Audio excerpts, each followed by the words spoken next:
Buenos días. Samuel, Presente, buenos días. buenos días. Kevin, Presente, profesor, buenos días. buenos días. Neto, Presente, profe, buenos días. buenos días. Roberto, Presente, profe. Buenos días. gracias, buenos días. Romina, Presente, profe, buenos días. buenos días.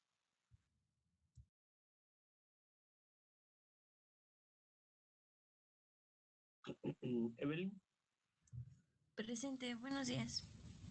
buenos días, ¿qué tal? Dylan, Presente, profe, buenos días. buenos días. Alex, Presente, profe. gracias. Alison, Presente, buenos días. buenos días. George, Presente, profe. Buenos días. buenos días, ¿qué tal? Dani, Presente, profe, buenos días. buenos días. Isela, Isela está por ahí. Presente, buenos días. Gracias, gracias. Vane, Presente, profe, buenos días. buenos días. Sam, Presente, profe, buenos días. buenos días. Adriana, Presente, buenos días.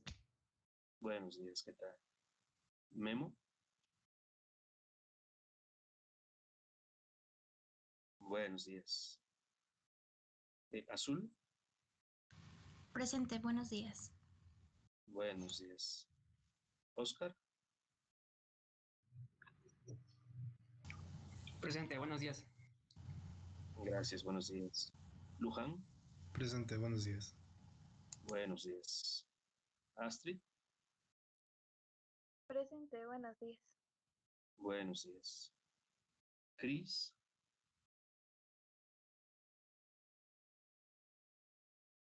Cris está por ahí. Daniel, Presente, profe. Buenos días. atentos chicos, atentos. Buenos Presente, días. profe. Buenos días. Daniel, ajá, gracias. Alexander, Presente, profesor. Buenos días. gracias, buenos días. Sai, Presente, profe, buenos días. buenos días, ¿qué tal? Ángel, Presente, profe, buenos días. buenos días. Esme,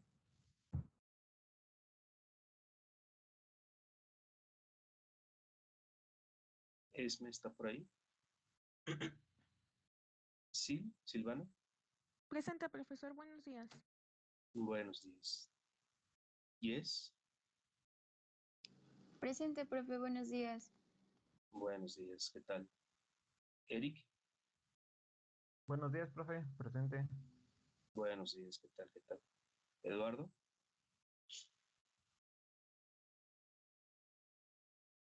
Eduardo y David, Presente, profe. Buenos días. buenos días. Bien, muchachos. Bueno, vamos a pasar a lo que nos corresponde el día de hoy. Seguimos en proteínas, en la parte introductoria. No sé si haya preguntas, muchachos, de lo que comentamos la última vez. Miren, esta parte introductoria, ahorita en lo que les abro la presentación les comento, esta parte introductoria de proteínas en realidad es nada más para recordar algunos conceptos, ya deberían traerlos desde el curso pasado. Pero bueno, aquí los remarcamos porque sí tienen que ver con lo que será eventualmente metabolismo, ¿no? Por lo menos digestión, ¿de acuerdo? ¿Sí?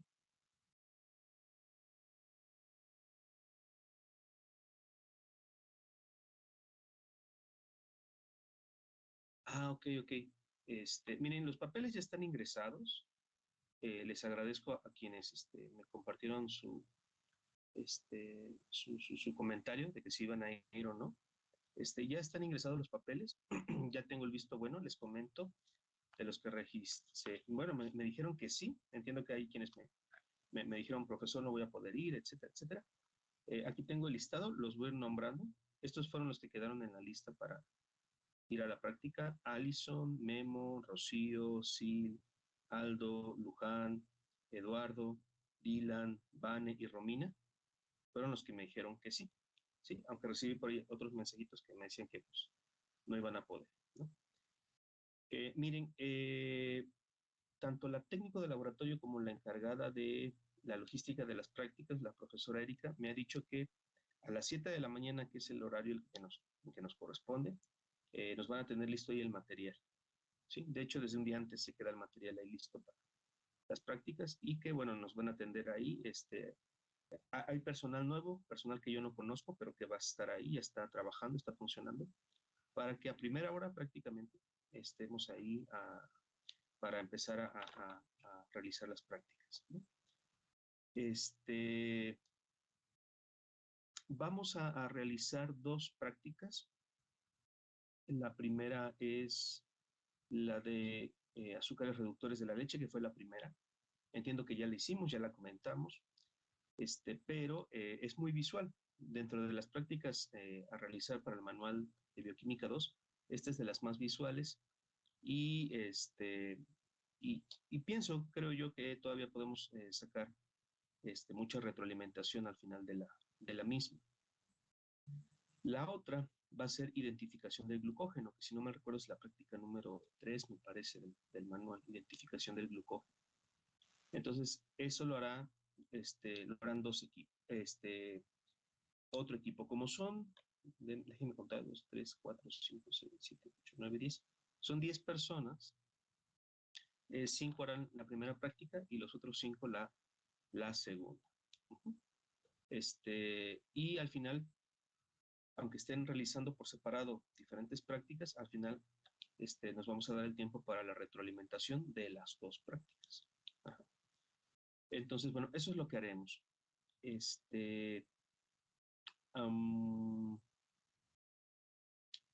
Para los que no vayan a poder estar en el martes próximo, tengo planeada otra fecha en diciembre todavía por definir, pero espero que los que no hayan podido apuntarse para esta primera lo puedan hacer para la segunda, ¿no? Sería lo ideal y de hecho quisiera darle prioridad a aquellos que no asistieron en la primera y que se van a apuntar para la segunda sesión en diciembre.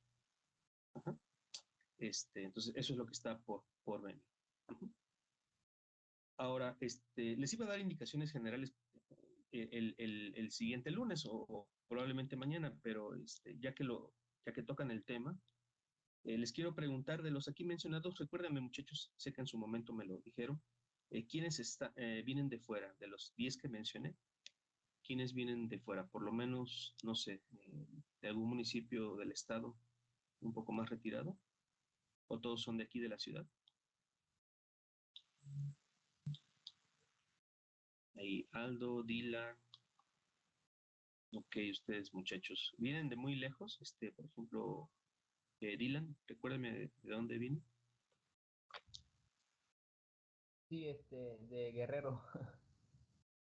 Ah, ok, ok. ¿Ya ha venido a otras prácticas? No, todavía no. Ok, ¿cómo va a ser su logística, Dylan? Pues ya compré el boleto, pero ya tengo dónde quedarme, pues. Ajá. Ok, ok, agradezco la iniciativa. Aldo, ¿usted qué onda, Aldo? Igual, bueno, yo vengo de Morelos, pero igual ya tengo todo planeado. Es que con respecto a eso, profesor, varios compañeros pues vamos a ir a una práctica de anatomía y pues tenemos la oportunidad pues ahora sí que de llegar ahí y queríamos también checar eso. ¿Cómo llegar a dónde? O sea, bueno, ya tenemos todo planeado de la práctica de anatomía y también queríamos ver si nos daba chance de la práctica de bioquímica. O sea, gente que no me comentó y quieren realizar la práctica. ¿Y por qué no me comentaron, chicos? Bueno, en particular, yo no me había enterado que teníamos que enviar un mensaje. Y estaban comentando en el grupo que lo dijo durante el examen y yo la verdad no puse atención a lo que dijo durante el examen. No me digan eso, no se los puedo creer. No A mí me me digan. pasó lo mismo que a el profe. Sí, lo que pasa es que una confusión en la mayoría porque, o sea, nosotros pensamos que se iba a utilizar la misma lista que le habíamos enviado a la maestra de anatomía y que esa misma lista se iba a usar para bioquímica, pero, o sea, yo creo que la mayoría no sé, o sea, no escuchamos esa parte de que teníamos que confirmarle la asistencia a nosotros, cada quien por su parte. Híjoles. Profesor, Ok. en mi caso yo sí le mandé mensaje y no me mencionó en la lista. ¿En serio? A ver, lo checo. ¿Su apellido? Beltrán. Beltrán. Dame un segundo. Le contesté otra cosa, ¿no? Wendy. No, ese mismo día le mandé, bueno, sí me contestó otra cosa, pero eso fue después. Sí. Ok, bueno. A ver, les comento. El asunto es que ya envié los papeles. Si a usted ya le había comentado, Wendy, déjeme ver qué puedo hacer. Me dice la profesora Erika que por ahí puede darse el chance de que uno o dos se cuele, es lo que me ha dicho, ¿no? Esto es un tanto informal, pero que se puede hacer. Entonces, en su caso, Wendy, usted preséntese, ¿sí? Desde las 7 y la hacemos pasar para la práctica. ¿De acuerdo? Si ya le había anotado. ¿De acuerdo, chicos? Ahora, esto que me comentan de que no se enteraron, híjoles, me cuesta un poquito de trabajo, ¿no? O sea, habían pasado varios días, eh, que no haya surgido eso en la conversación entre ustedes, híjoles. Miren, no importa, o sea, ya la parte de los trámites y los papeles ya pasó, ya me los recibieron, ya me dieron luz verde. Tendrán que entrar para la siguiente ocasión. ¿De acuerdo? Oiga, profe, perdón por interrumpirlo, pero también hay foráneos y ya habían pagado su boleto de camión y pues su hotel. Entonces, Para esta sesión, para la mía, sí, profe. chicos, o sea, yo entiendo esa parte, pero ¿por qué no? Porque hay unos que sí escucharon y otros no. O sea, es lo que no entiendo.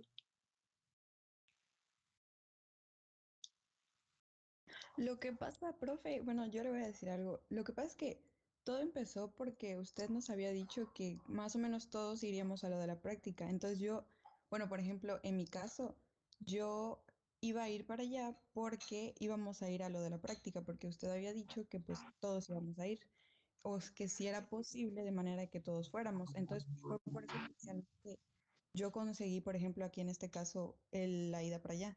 Entonces, ya después de lo de usted, se dio la oportunidad de que nos dieran permiso a nosotros también para que pudiéramos ir a lo de Anato. No fue algo antes, sino lo de Anato ya se iba a hacer, pero para las personas que ya eran las que estaban allá y podían accesar. Entonces, cuando surgió lo de usted de que íbamos a ir a lo de laboratorio, pues muchas personas que de los foráneos que también iban a ir, pues dijeron, pues ya aprovechando que se va a hacer lo de bioquímica, todos podemos entrar a lo de anatomía. Entonces, por eso no sé por qué hubo un problema en este aspecto.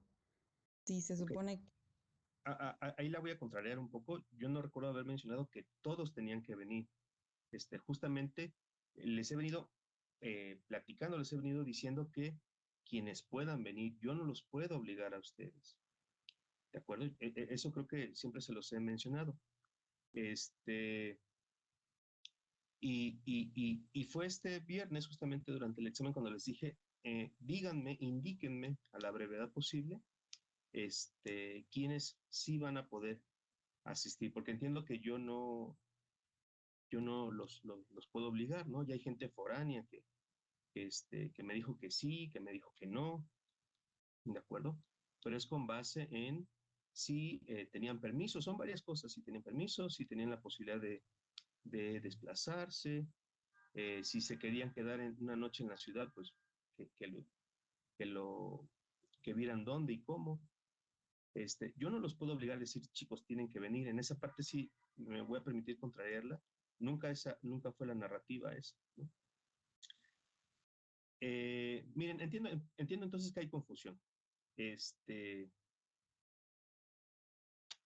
Y díganme, ¿todos van a venir a NATO? ¿No? Todos. Entonces díganme una cosa, para la siguiente sesión, ¿los puedo citar a todos? ¿Para la de diciembre?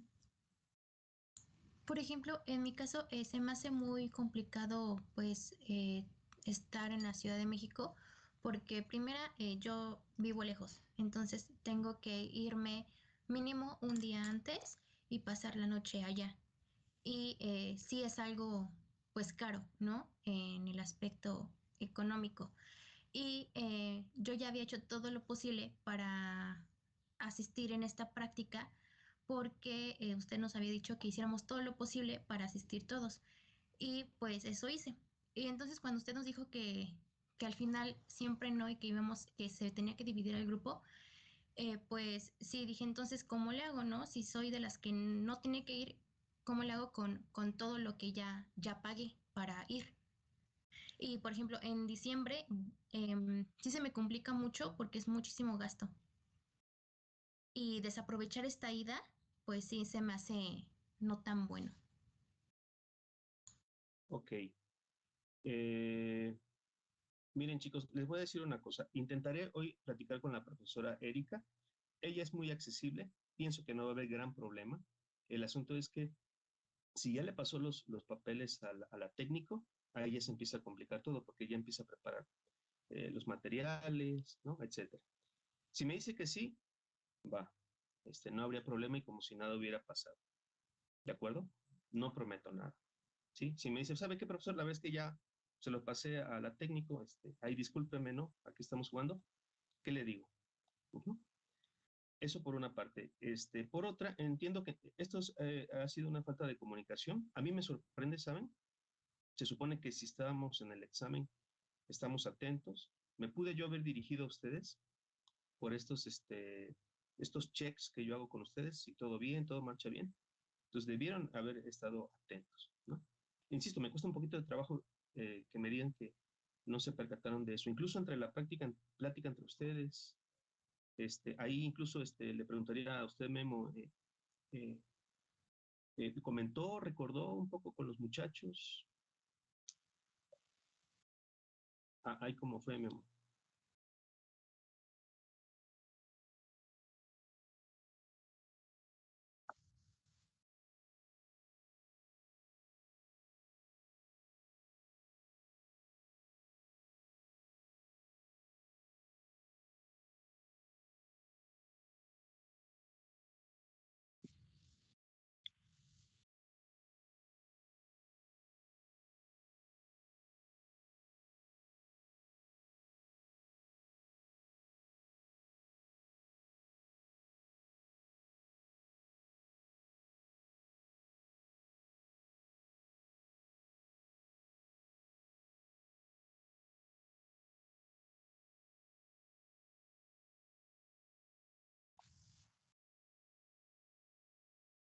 Ok, entonces, miren, vamos a hacer una cosa.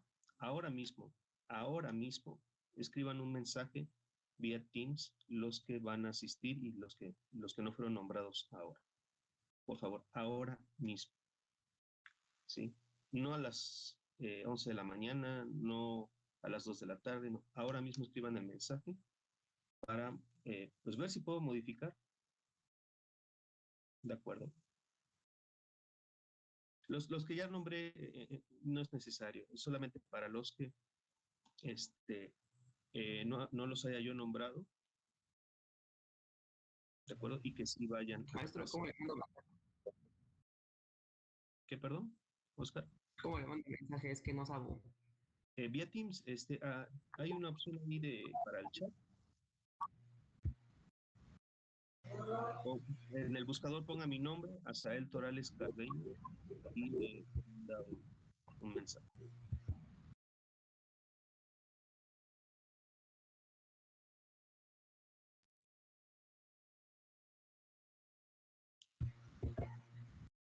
Insisto, muchachos, nosotros el trabajo, comprender que no se hayan enterado. Creo que por ahí alguien, no recuerdo exactamente quién, en la noche del viernes me dijo, profesor, disculpe la tardanza, comento que sí voy a... ¿no? Entonces, bueno, eso me indica, chicos, que no estamos atentos. ¿Y saben qué? Miren, por una parte me alegro que ahorita me hayan interrumpido para esto, pero también me indica que no estamos atentos a lo que se comenta aquí, ¿no? Perdón que lo diga. No es una cosa incluso exclusiva del grupo. Al parecer, así vienen las generaciones. No prestamos atención. Se habrán dado cuenta ustedes. A veces comento algo o pregunto algo y ¿qué? ¿De qué me está hablando? O se lanzan preguntas de lo que recién se acaba de decir aquí en la clase. Entonces no estamos prestando atención. Yo no tengo problemas, ¿saben, chicos? Por cierto, ya estamos por acabar el curso, pero yo no tengo problemas si deciden no entrar porque me da flojera, tengo frío, quiero seguir en la cama. Yo no tengo ningún problema, muchachos. Pero bueno. Entonces, bien, ya estoy recibiendo los mensajes. Mañana les comentaré qué resultó. Si me dice la profesora que no hay forma de modificar, ni modo, chicos, pues el desplazamiento será solamente por su actividad de anatomía. ¿De acuerdo?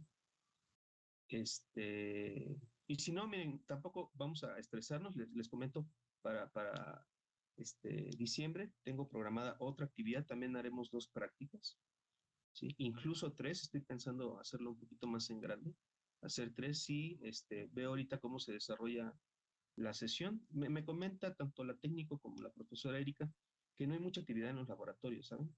Entonces hay espacios libres, después de mi sesión puede seguir libre el laboratorio, entonces nos podemos extender, etcétera, etcétera, ¿no? Entonces, en ese sentido, creo que puede ser provechoso tanto esta sesión como la siguiente. Azul, ¿quiere comentar algo?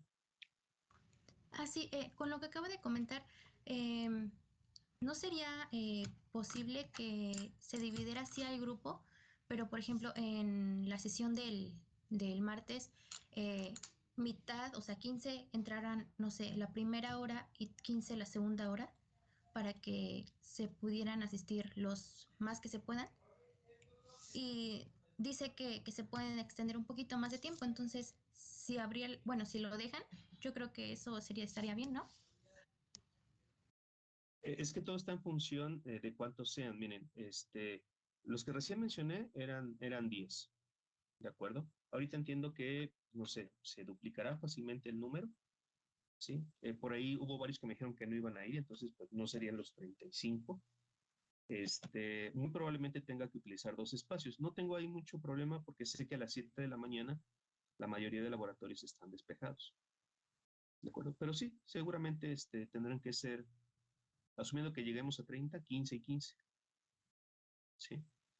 Para lo cual tendríamos que coordinarnos. Nada más les daría indicaciones generales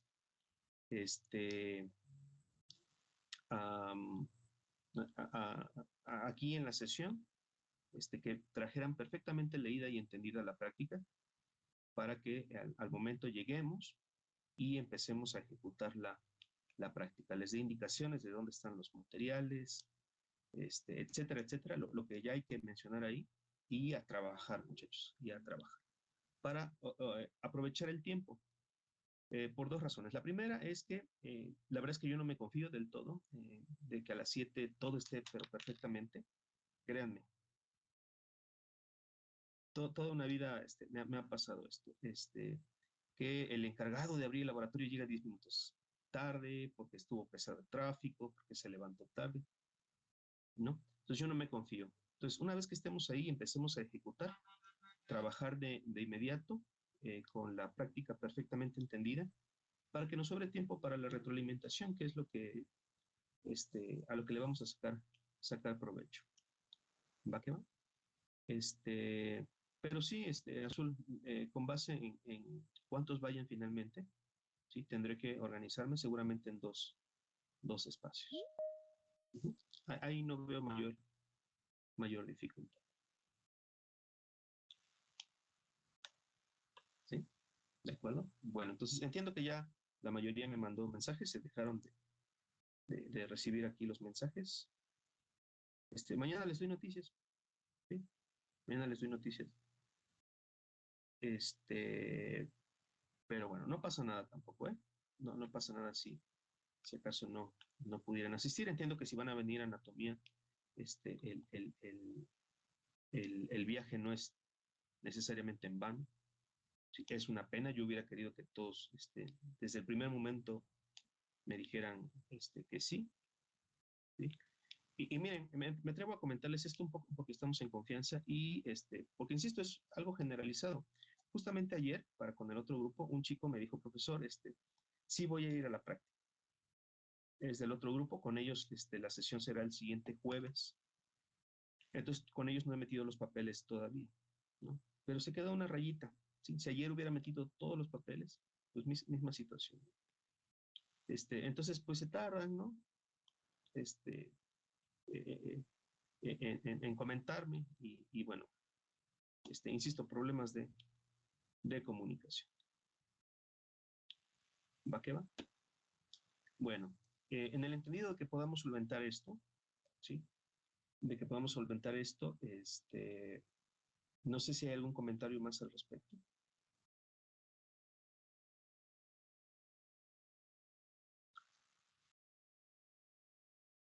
¿No?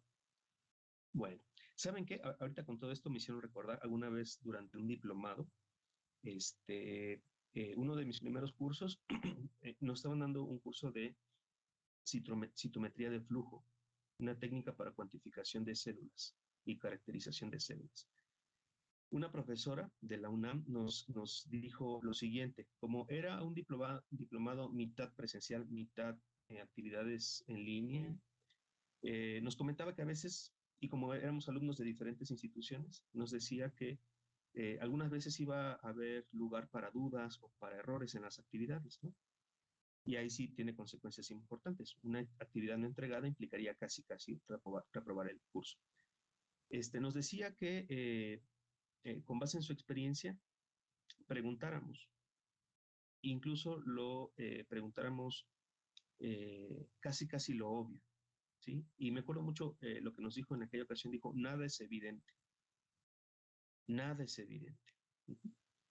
Y lo recuerdo bien y me ha servido la frase, ¿sí? Yo se los comparto también en este asunto académico y todo lo que tenga que ver con trámites, ¿no? Cosas un poquito más serias, asuman que nada es evidente, ¿sí? Hasta que estén 100% seguros de que entregaron una actividad, entregaron un papel, les recibieron, les dieron un acuse de recibido, ¿sí? Pero si no, nada es evidente. ¿Va que va? No hay que asumir las cosas, no porque entré a la clase asumo que el profesor ya me vio, nada es evidente, ¿se entiende? Y bueno, más vale preguntar y repreguntar, antes de que las consecuencias pues, sean ya, no fatales, ¿no? Pero no se puede hacer gran cosa por revertir las cosas. Entonces, les comparto eso.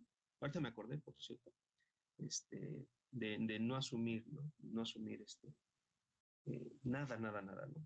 Ahorita fue esta situación, pero puede ser para otras situaciones de la vida, no asumir absolutamente nada hasta que estemos 100% seguros. Bueno, entonces así estamos, chicos. Mañana les doy noticias al respecto, ¿sí? Sobre cambios en el formatito. ¿No? Muy bien. Bueno, vamos a pasar ahora sí a teoría. ¿Sí? Vamos a pasar a teoría. Les comparto pantalla.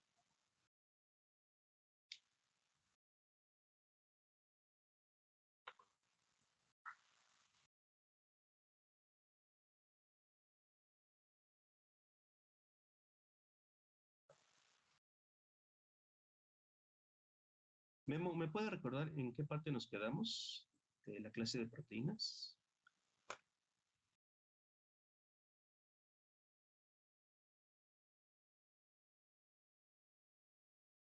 Sí, ¿me puede recordar por dónde nos quedamos en la última clase?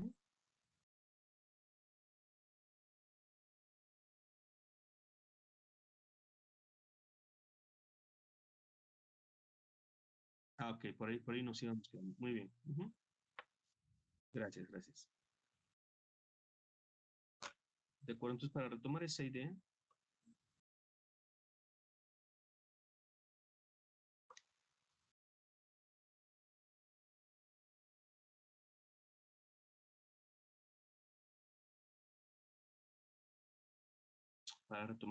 miren, pues lo que ya decíamos, ¿no? Existen estas dos versiones con base en el carbono alfa. Va a ser mi punto de referencia y que yo pueda saber hacia dónde queda proyectado el grupo amino del aminoácido. Habrá algunos aminoácidos que tengan otros grupos amino, ¿sí? Como la glutamina o la asparagina, pero ya no son carbonos alfas. Si no me recuerdo, por ahí uno es carbono gamma, carbono epsilon, ahorita no recuerdo, pero forman parte de la cadena lateral del aminoácido, ¿no? No me estoy refiriendo a esos grupos aminos, sino al que queda pegadito al carbono alfa. ¿Va que va? Entonces hay dos versiones, ¿de acuerdo? Y lo interesante de esto es que las versiones L son las que se ocupan para la formación de proteínas. Ajá. Las D pueden estar presentes en la naturaleza, pero no se llegan a utilizar como bloques de construcción para las proteínas, ¿no? Incluso esto se respeta con proteínas vegetales o de especies muy, muy alejadas filogenéticamente de nosotros, ¿de acuerdo? Entonces, curiosamente, o sea, la construcción de proteínas o de productos proteicos, porque incluso pueden ser péptidos, dependen solamente de las versiones L. Bueno, las teorías que se tienen de por qué se utilizan solamente versiones L y no versiones D, pues tiene que ver con las enzimas, ¿sí? Que las enzimas se acomodan solamente con las versiones L y no con las versiones D. Ajá. Esa es una teoría propuesta para entender por qué se utiliza solamente un tipo de forma isomérica.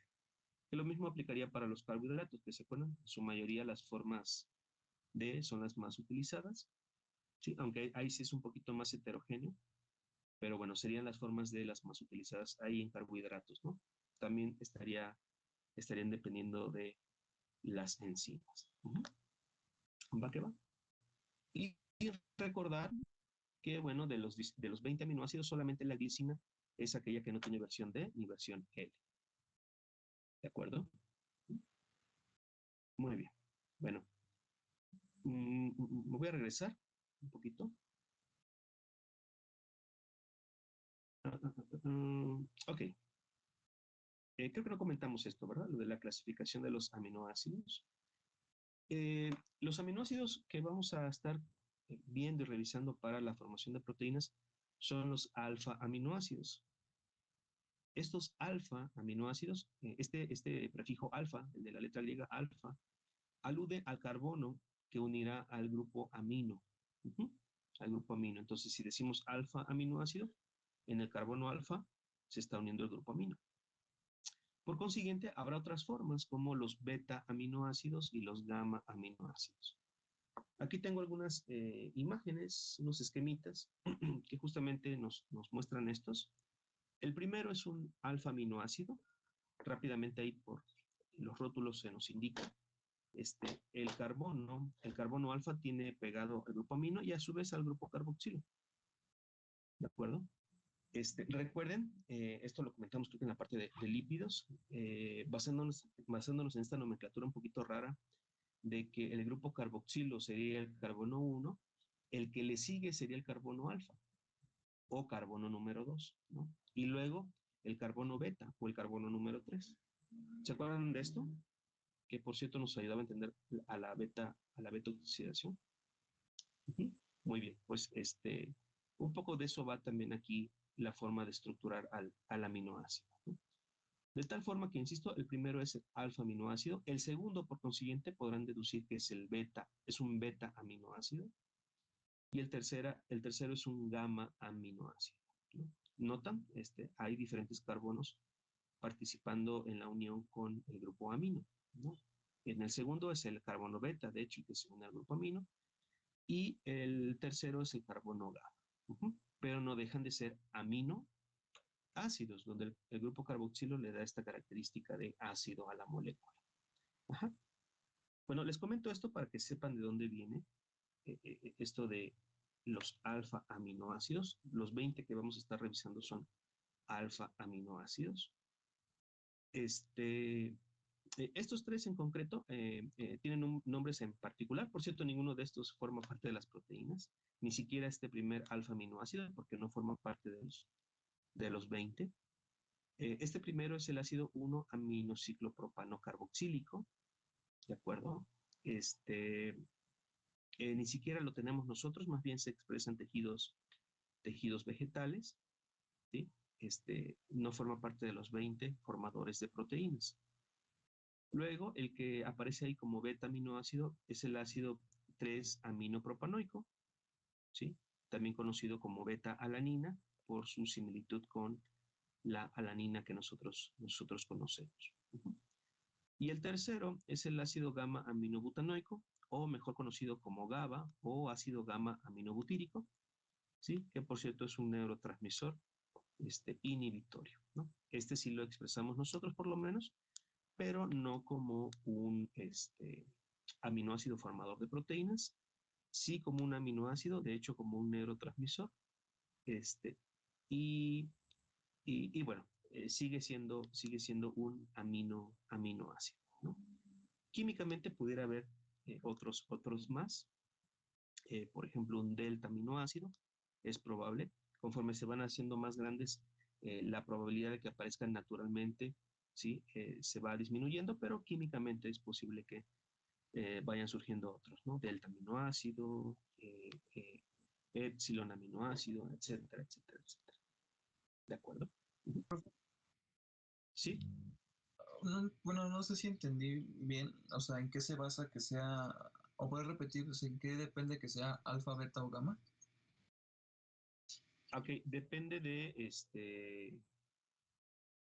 cuál es el carbono que está uniendo al grupo amino. ¿Sí? En todos estos casos son aminoácidos, ¿no? ¿Se entiende? Hay un grupo amino, hay un grupo carboxilo. La pregunta es, y bueno, ¿a qué carbono se une? Lo que lleva preferencia, el grupo químico que lleva preferencia es el grupo carboxilo, y a partir de ahí vamos contando, ¿no? El carbono carboxilo en sí mismo es el carbono 1, luego le sigue el 2, el 3, etc. Pero bajo esta nomenclatura un poquito rara, porque es un tanto informal, vamos contando al carbono 2 como el carbono alfa. El que le sigue es el carbono beta. Y luego el carbono gamma, delta, etcétera, etcétera, etcétera. Ajá. La gran pregunta es, bueno, ¿este aminoácido a qué carbono se une? Ese sería el asunto a resolver. ¿A qué carbono se une? Los aminoácidos donde el grupo amino se une al carbono alfa serían entonces alfa aminoácidos. Los aminoácidos en el cual el grupo amino se une a un carbono y este es el beta, sería beta aminoácidos. Y así de forma consecutiva. Aquí sería, este es un gamma aminoácido. GABA es un gamma aminoácido. E insisto, y como les decía, si seguimos alargando la molécula con carbonos, y en el último carbono le vamos añadiendo un grupo amino, pues entonces va cambiando la posición y la forma de nombrarlo, ¿no? Delta aminoácido, ¿no? Químicamente es posible. ¿Sí? ¿De acuerdo? Muy bien, bueno. Entonces, sepan que hay muchos aminoácidos de forma natural presentes en la naturaleza, en tejidos vegetales, en muchos microorganismos, de hecho. Nosotros también tenemos algunos aminoácidos que no ocupamos para síntesis de proteínas, pero que tienen otro papel. En este caso, por ejemplo, GABA pues es un neurotransmisor. Y habrá otros más que no forman parte de los alfa-aminoácidos y ni siquiera de los 20 conformadores de proteínas. Pero sepan que hay muchos, ¿no? Aquí se nos mencionan más de 700, por ahí va el asunto. Son varios cientos de aminoácidos conocidos en la naturaleza, pero solamente 20 se utilizan para la formación de proteínas, ¿no? Ahora bien, miren, aquí está la fórmula que recién les mencionaba también en la última clase, con los 4 grupos químicos distintivos, los 4 grupos químicos que puede tener el carbono alfa. A partir de ahora solamente me voy a referir a los alfa-aminoácidos. Tenemos el grupo carboxilo, que por cierto aquí el autor de la imagen lo pone hacia la derecha. Creo que ya se los había mencionado. Por convención, casi siempre se representa proyectado hacia arriba. El grupo amino, cargado y hacia la izquierda. El radical o cadena lateral por debajo, ahí en color verde. Y lo único que nos queda es un hidrógeno, ¿no? Que sí siempre se proyecta hacia la derecha.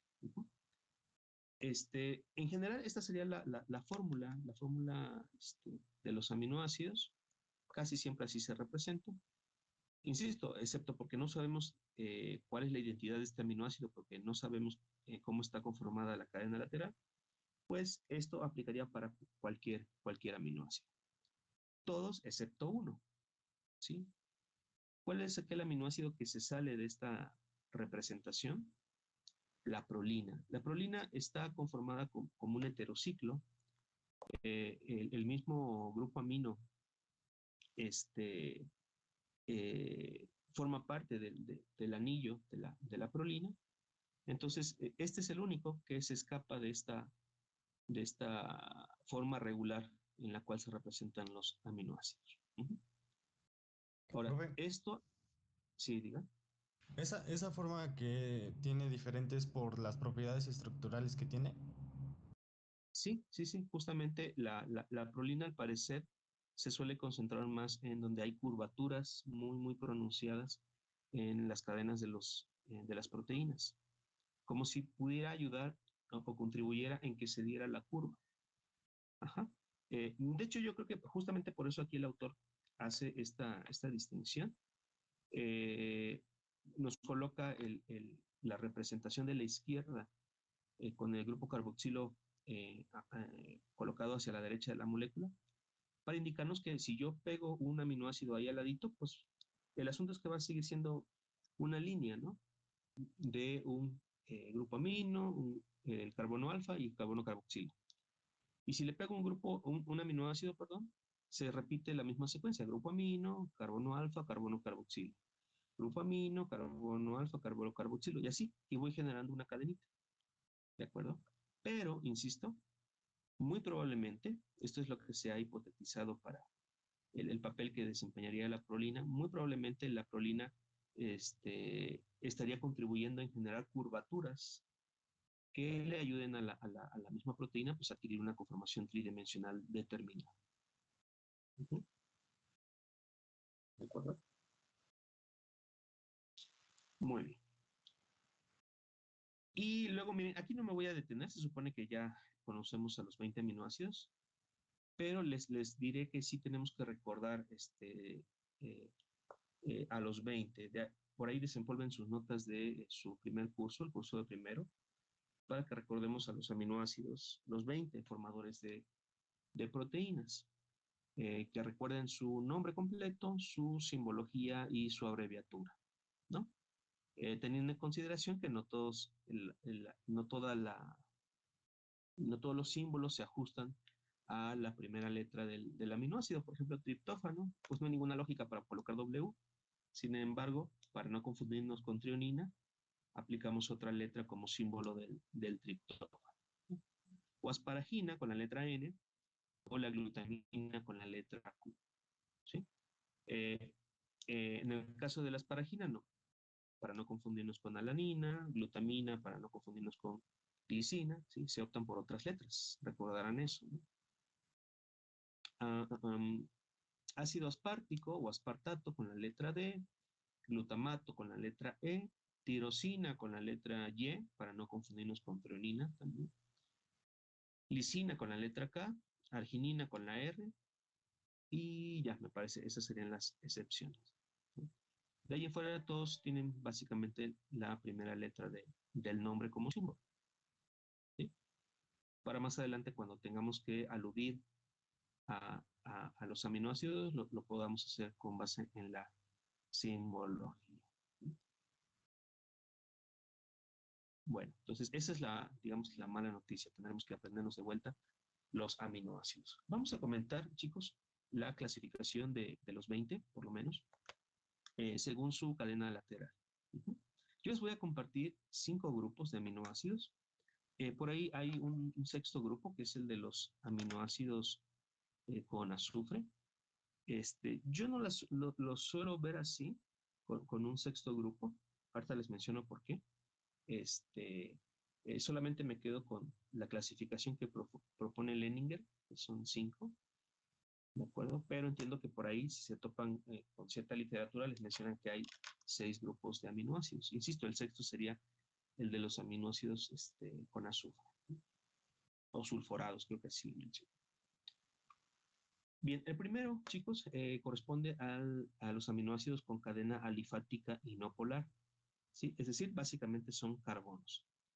¿De acuerdo? Y aquí se engloba a la glicina, alanina, valina, leucina, metionina e isoleucina. ¿De acuerdo? Son los típicamente alifáticos, los aminoácidos típicamente alifáticos. Y por ahí vamos a mencionar algunas excepciones. No todo es tan perfecto. Por ejemplo, la glicina no tiene, no tiene un carbono como tal. Lo que tiene solamente es un hidrógeno, ¿no? Lo decíamos desde la clase pasada. Tiene un hidrógeno. Va que va. Pero bueno, se engloba dentro de los aminoácidos alifáticos. Y a partir de ahí, sí hay presencia de carbonos, ¿sí? De grupos metilenos o grupos metilos en el extremo de su cadenita, con diferentes arreglos, ¿no? La valina con 3 carbonos, leucina, eusilicina con 4, nada más que entre ellos tienen diferente arreglo en el espacio. Y metionina tiene por ahí insertada en la cadenita un azufre.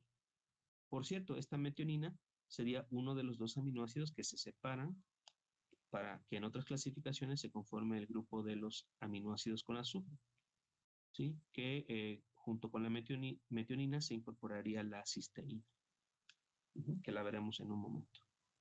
¿De acuerdo? Ahora, ¿por qué comentar esto de Profesor. Sí, diga. Una pregunta. Entonces, ¿se podría decir que ahorita los que estamos viendo, a pesar de que la metionina tiene ahí pegado un azufre, solamente la cisteína al momento de unir aminoácidos va a aplicar los enlaces disulfuro, ¿verdad? Y todos estos que nos están mencionando van a seguir aplicando los enlaces peptídicos que hemos venido viendo? No. Lo que sucede con los aminoácidos es que mientras tengan un grupo carboxilo y un grupo amino, todos pueden realizar enlaces peptídicos, todos, los 20. Ajá. Esto que usted comenta del enlace disulfuro es un tipo de interacción que se establecería no para generar la cadena principal, sino para generar interacciones entre aminoácidos distantes. Por ejemplo, supongamos, tenemos una cisteína, que es de hecho el aminoácido que va a conformar los puentes de sulfuro en la posición 3 de una cadena, ¿no? Entonces tenemos una cisteína en la posición 3 y luego hay otra cisteína hasta la posición 60, vamos a suponer, ¿no? Entonces, muy probablemente, si es que así lo permite la configuración que vaya teniendo la cadena polipeptídica conforme se vaya plegando, a lo mejor la posición 3 y la posición 70 se acercan lo suficiente, ¿sí? Tanto como para que ambas cisteínas, ¿sí? Ofrezcan su propio grupo sulfídrico, ¿sí? O grupo tiol, para que reaccionen entre sí. Y entonces salen los hidrógenos y quedan pegados, quedan puenteados los dos azufres. Uno de la cisteína, el de la posición 3, y el otro azufre de la cisteína de la posición 70. Pero ojo, esa es una interacción que viene después de haber tenido ya conformada toda la cadena de aminoácidos. Ajá. Entonces, no, Kevin, o sea, sería una vez teniendo toda la cadenita, luego vienen todas las demás interacciones que ayudan a estabilizar la forma tridimensional de la proteína, ¿no? Para que adquieran estructura secundaria, estructura terciaria, incluso la cuaternaria descansa sobre las interacciones entre las cadenas laterales. Y si una de estas interacciones son por dos grupos tioles, es decir, grupos sulfidrilos SH, reaccionan entre sí, se estabilizan a esas dos cisteínas que empiezan a tocarse. Entonces, o sea, únicamente esos disulfuros solo pueden ser entre cisteínas. Sí, sí, sí. La metionina, aunque participa bueno, aunque tiene, mejor dicho, azufre, no contribuye con la interacción. Con una interacción por puentes de sulfuro, no. Le puede dar otras propiedades a la proteína, pero no participa en puentes disulfuros. Justamente porque queda en medio de la cadenita, ¿no? Como ahí lo pueden ver. No establece puentes de sulfuro la metionina. Profe, disculpe, ¿por qué no se encuentra ahí lo que es la prolina? Si también es alifático, apolar y no forma puentes de hidrógeno. Ah, ok. La prolina, por acá la tenemos. Se considera como un aminoácido polar no cargado. ¿Sí? Al parecer, esto tiene que ver justamente por su anillo, ¿sí? Por su anillo, donde como establece interacción con el grupo amino, ¿sí? Pudiera parecer que tuviera polaridad. En realidad no tiene un grupo como tal polar, no tiene un grupo H, no tiene un grupo carboxilo, grupo ceto, ¿no? Tiene pegadito ahí al grupo amino, muy probablemente por esto se comporta como un grupo polar no cargado, pero no se incorpora acá a este grupo de los alifáticos no polares. Sí, pero buena observación, no parecería que pudiera encajar aquí, pero más bien su comportamiento es como un aminoácido polar no cargado. Muy probablemente tenga que ver por su unión.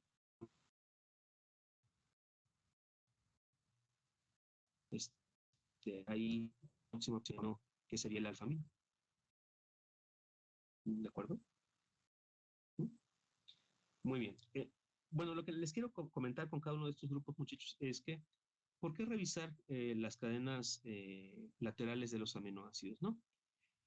Bueno, recuerden que yo intento llevarlo toda la parte metabólica. Algunos de estos aminoácidos, chicos, por su estructura, por lo largo que sean, por su esqueleto de carbonos, tengan interacción con rutas metabólicas, ¿sí? Por ejemplo, la alanina, si yo le quito el grupo amino, se va a parecer mucho a dos cosas, a un lactato y a un piruvato, sobre todo al lactato, ¿no? Entonces, fíjense, de hecho hay enzimas que son transaminasas, más adelante las vamos a comentar, que van a estar compartiendo estos grupos amino. Entonces, si yo a la alanina le quito el grupo amino y ese grupo amino se lo paso a otra molécula, esa alanina se queda solamente con su esqueleto de carbonos, ¿no? Espero tengan por ahí sus notas, comparen cómo se ve una alanina sin grupo amino versus cómo se ve un lactato, un ácido láctico. Son parecidísimos, es prácticamente lo mismo, ¿no? Y si ya tenemos lactato, la versión oxidada, pues es un piruvato. Y ustedes ya saben a qué me refiero cuando hablo de piruvato, acetilcoenzima, son productos importantísimos en el metabolismo de carbohidratos, ¿no? Entonces, bueno, este es un vínculo con rutas de carbohidratos, ¿de acuerdo? Entonces, para que vayamos prestando atención, ajá, que hay algunas moléculas que si yo empiezo a jugar con sus grupos químicos, sobre todo el grupo amino, que es de lo más utilizado, por reacciones de transaminación, es decir, se comparte ese grupo amino, si hay una transferencia de ese grupo amino de una molécula a otra, o desaminación, donde finalmente se pierde ese grupo amino, pero nos quedamos con el esqueleto de carbonos. Entonces, por eso a mí me parece relevante, por lo menos mencionar en esta parte introductoria las cadenas laterales. Profe, ¿Sí? no sé si ya lo había mencionado, pero ¿no la metionina es un aminoácido sulfatado? Sí, sí, lo acabo de mencionar, la metionina junto con la cisteína, que les decía que en otras clasificaciones se apartan estos dos para darme el sexto grupo, ¿no? De aminoácidos con, con azufre, metionina y cisteína. Ujú. Ok, gracias. Sí, es que no había escuchado esa parte, pero gracias. Ok. Miren, aquí está un segundo grupo de aminoácidos. A mí me parece este de los más interesantísimos, chicos. Lo desarrollo en breve. Miren, los aminoácidos con cadena lateral con anillo aromático. ¿Sí? Obviamente lo que resalta es el grupo fenilo, ¿no? El anillo como tal, con resonancia, ¿no? Con sus dobles enlaces. Este, eh, aquí nada más hay 3 ejemplos, no hay más, a pesar de que veamos por ahí otros aminoácidos con anillo, pero no tienen grupo fenilo. Ajá. El primero es el de la fenilalanina, luego tenemos tirosina y triptófano. La fenilalanina de los 3 es el más simple, ¿sí? El nombre de hecho nos da la pista de por qué se llama así, fíjense, fenilalanina, esto es alanina. Bueno, ahí está representado como CH2, ¿no? Pero si tuviera su H3, CH3, pues sería la alanina completa. Entonces, fenilalanina. ¿Tan, tan? ¿De acuerdo? Diferentes propiedades, ya saben, hasta edulcorante se utiliza como edulcorante. Y bueno, de los 3 es el más sencillo. Luego tenemos la tirosina, que se le añade al anillo un grupo OH, ¿de acuerdo? Es un poquito más sofisticado, nos va a ayudar como precursor para ciertas moléculas, por ejemplo, la melanina, lo comentaremos durante la exposición de albinismo. La tirosina es precursor de la alanina. Ah, por cierto, la fenilalanina sería precursor de la tirosina. ¿De acuerdo? Entonces, bueno, debido a su similitud, pues, ¿qué le falta a la fenilalanina? Pues un grupo OH nada más. Se lo pegamos con una hidroxilasa y ya tenemos una tirosina, ¿no? Y dependiendo de nuestros genes, qué tipo de melanina vamos a tener en piel, pues vamos a depender más o menos de este aminoácido para que sirva de precursor para la formación de melanina, ¿no? Me refiero a las cantidades, ¿no? Cantidades y tipo de melanina, porque hay 2 grandes tipos, la feomelanina y la eumelanina. Y bueno, eso determina nuestro color de piel. Y luego tenemos el triptófano, que es el más complejo. De hecho, tiene 2 anillos. Tiene el anillo fenilo y pegadito tiene un heterociclo, ya ahí con un nitrógeno, ¿de acuerdo? Pero bueno, es el más complejo de los 3.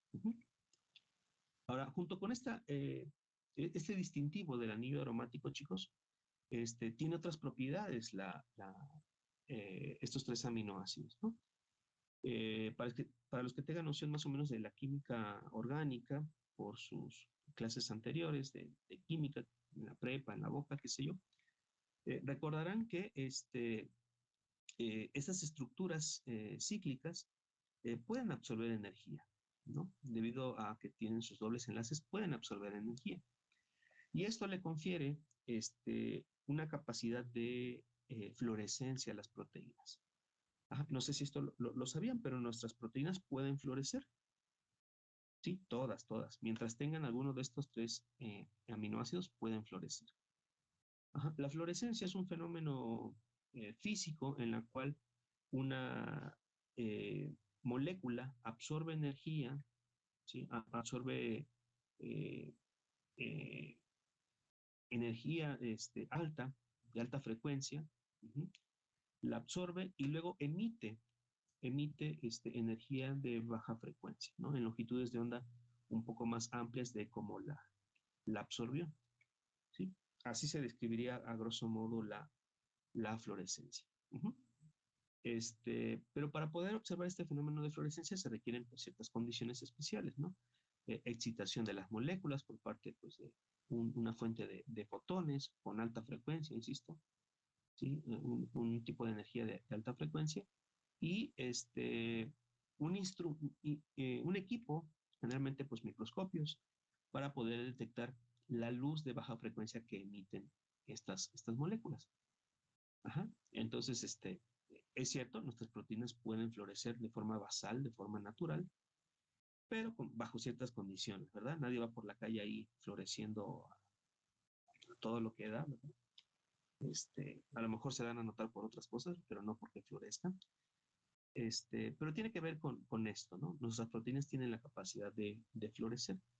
De hecho, si quieren esto, lo dejo como nota al margen. Si tienen tiempo por ahí, investiguen este fenómeno de las proteínas en Internet. Hay técnicas de microscopía, justamente microscopía de fluorescencia, que cuando se examinan laminillas con tejidos, con cortes histológicos, y hacen algún tipo de tinción especial donde se detecta fluorescencia, tienen que hacer ajustes en el software para restarle fluorescencia a las proteínas basales, pero que no están teñidas, y resaltar la fluorescencia, la luz, la señal que en verdad pretenden detectar, ¿no?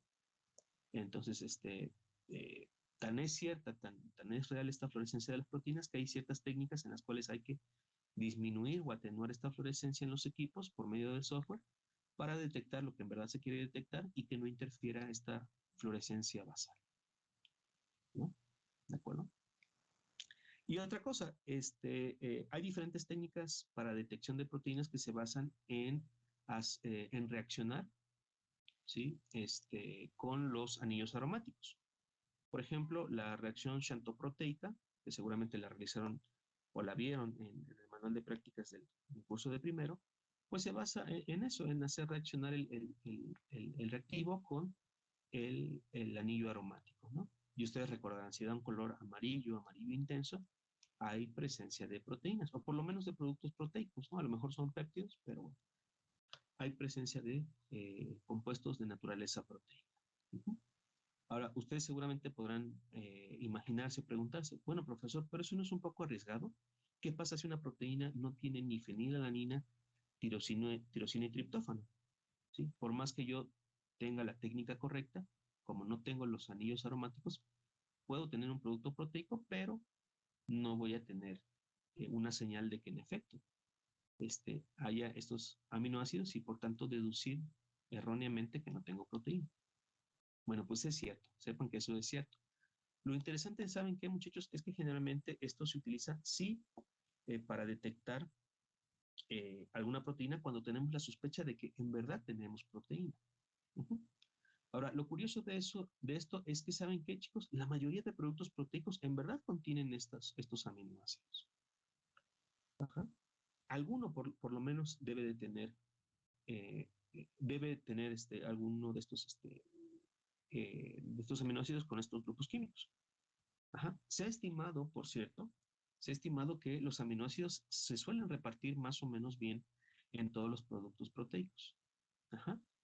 Como son 20 aminoácidos, uno pensaría que lo mejor repartido sería que en cada proteína estuviera alrededor del 5%, ¿no? Si sumamos 20 pedacitos de 5% nos da el 100%, ¿no?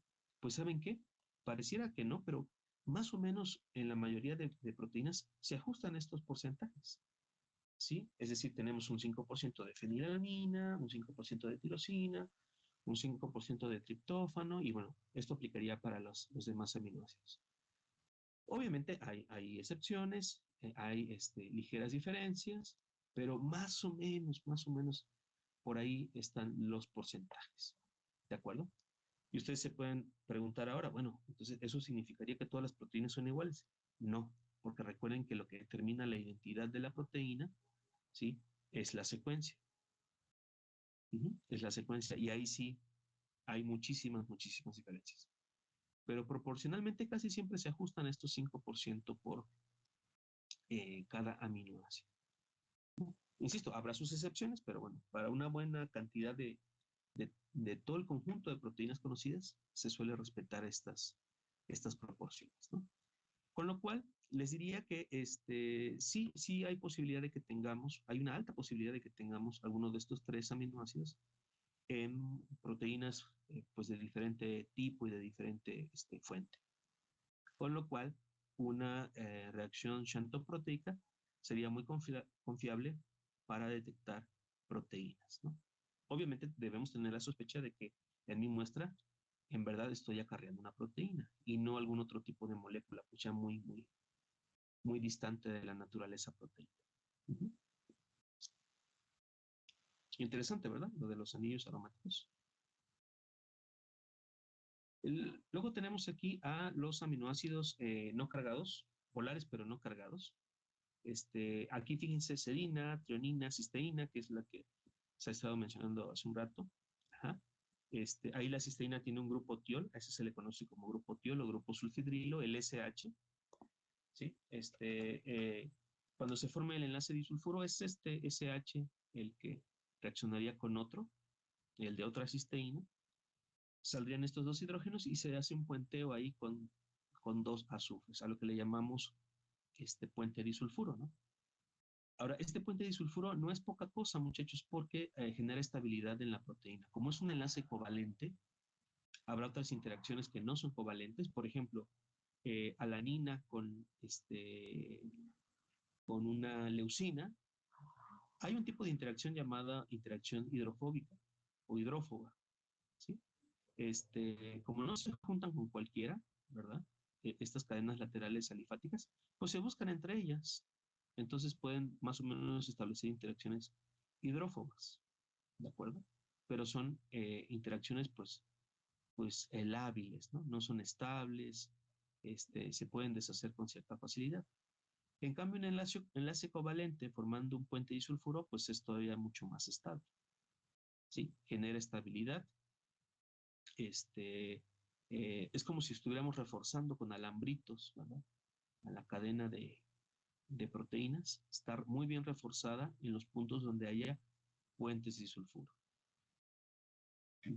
Eso tiene que ver con que son enlaces covalentes. Luego, prolina, que ya comentábamos, se engloba dentro de este grupo.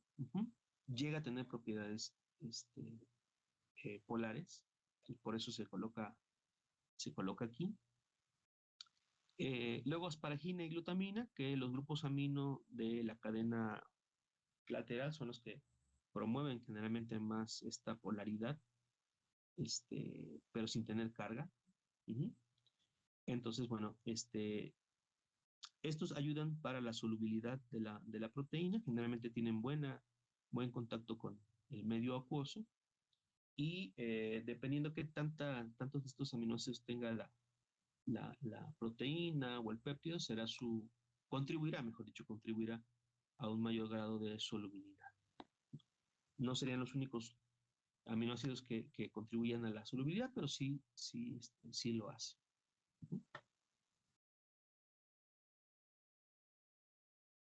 Luego tenemos a los aminoácidos cargados positivamente. Aquí cae la lisina, la arginina y la histidina. ¿De acuerdo? Son los típicamente aminoácidos con carga positiva. Ahí no lo muestra, en el caso de la histidina no se muestra carga positiva, pero uno de los grupos aminos se puede cargar. Entonces, por eso se coloca aquí también a la histidina. ¿De acuerdo? Dato interesante para lisina y arginina, sobre todo para lisina, puede contribuir en la síntesis de ácidos grasos. ¿Sí? porque si yo quito los grupos aminos de la lisina, ¿saben qué me queda, chicos? Básicamente un ácido graso pequeñito, de 6 carbonos. ¿Sí? Entonces ahí podemos empezar a jugar con la cadena de carbonos y entre más larga sea y ordenada, porque por cierto la lisina no necesitaríamos hacerle otra cosa más que quitarle los grupos aminos, pues me queda un pequeño ácido graso. Y a partir de ahí podemos empezar a jugar para sintetizar otros más. Obviamente ácidos grasos más largos, que sabemos que son los que tienen mayor participación en la conformación de lípidos, como triglicéridos o fosfolípidos. Entonces hay dato interesante con la lisina, ¿no? Desaminándola podemos conformar ácidos grasos.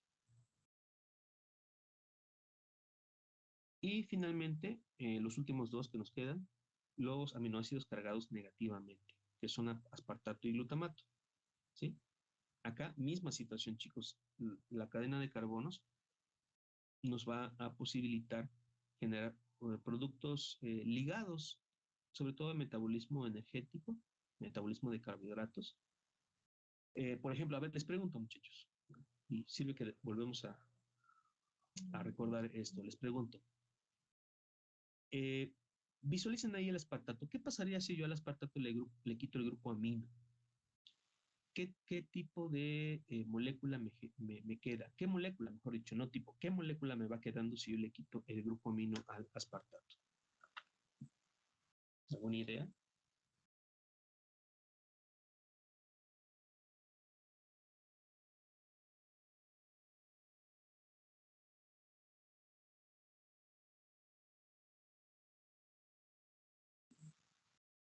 Revisen en sus notas, ¿sí? En la parte de carbohidratos. Si yo a ese aspartato le quito el grupo amino, ¿qué me queda?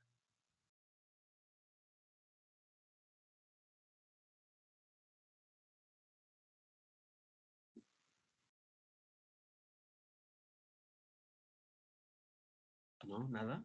¿De plano? Me queda una molécula de oxalacetato. Me queda una molécula de oxalacetato que, saben, lo recordarán como un participante de ciclo de Krebs.